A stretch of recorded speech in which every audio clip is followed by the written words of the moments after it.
A home tells a story of how its inhabitants live. Dr. Bertram Spetzler and his wife Clarine have indeed danced the waltz in the world's most beautiful places as medical missionaries or as a vacationing couple, happily married to each other and to helping others, both home and abroad.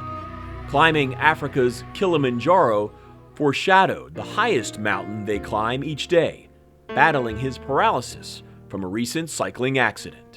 Unfortunately, Dr. Spetzler had a serious bicycle accident. If there's anybody that could overcome an obstacle, it would be Dr. Spetzler. I think the lesson is that live life to your fullest, because you never know when it's going to change.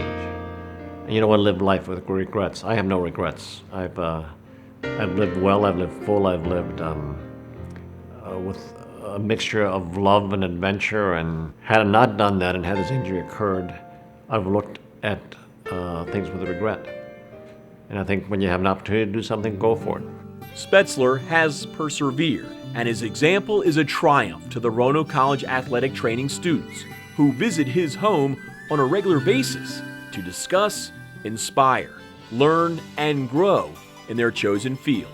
He really has the motivation to give back to the community and help us, and he really strives to help in our education. There's a lot that he can give to me, there's a lot that he can tell me, there's a lot that he can show me that will help me later on down the road. I think it's great that he opens his home up to all the students. He's very motivating, and it's been an honor to be a part of a program that he's helped out with so much.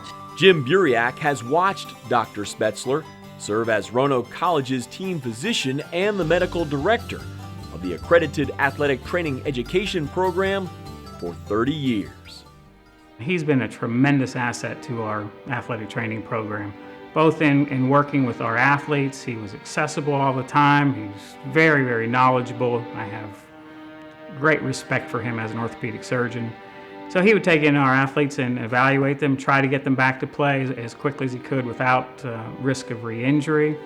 And then when we started our athletic training major, he really became a big part of that. He was our medical director for our athletic training program, and he started mentoring our students and serving as a mentor to me as well. I think I'm a much better athletic trainer because of the relationship that he's had with me over the past 30 years. When I first came here from my training in Rochester, New York, I met Jim Buriak in my first year in practice. And with him, working closely with him and trying to be available for his student athletes, we developed a relationship. From that grew a love of Roanoke College and volunteering and giving my time to them. I was in the neighborhood of Roanoke College. It was there, and I've learned to love it. For 30 years now, he's given of his time, his knowledge to help our students and to help our athletes. He's received no compensation for what he's done for us other than the fact that he just loves Roanoke College and he loves the athletes and he loves the students. Maroon athletes from 1981 through 2009 have appreciated his compassion, expertise, and understanding of sports medicine. When the students come through, I try to instill them that they follow their dreams. But in doing that, hopefully we expose them so that some of them follow the dreams of medicine. We've had students become physician's assistants. We've had a student become a physician. I think a lot of them have gone on to higher education and followed various dreams in athletic training. The biggest thing he taught me as an educator was to be patient with the students, to understand that there are different learning styles or different communication aspects that you need to take, even when you're talking with patients or when, in my setting, athletes. He really taught me and helped me with the professionalism side of what we do in dealing with people.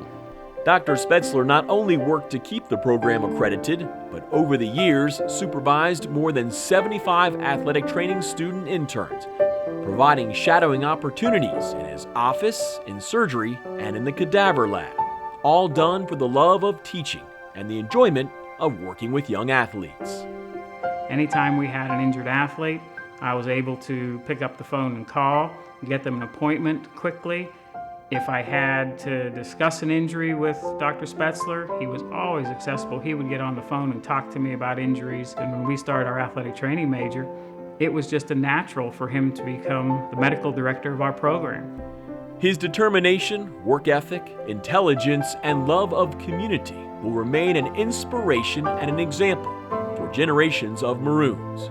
For people that look at me, look at it as heroic, what I'm going through and trying to recover from. But it's only been a year and a half, and I'm actually still dealing with it to a large extent. And I'm having to find a pathway. But I've found, just like when you're a student, you gotta look forward and not back. I've had a charmed life, I've had a lot given to me, and in being injured, I've found tremendous support from the community, from Roanoke College, for example. And what I'm doing is trying to find a way to give back and look forward. I've been given a lot, and from those a lot has been given, you expect a lot, and I expect to be able to give back again. Because Dr. Spetzler is held in the highest esteem by Roanoke College faculty, staff, and students alike, and for his years of dedicated service and unselfish dedication, we are proud to welcome Dr. Bert Spetzler to the Roanoke College Athletic Hall of Fame.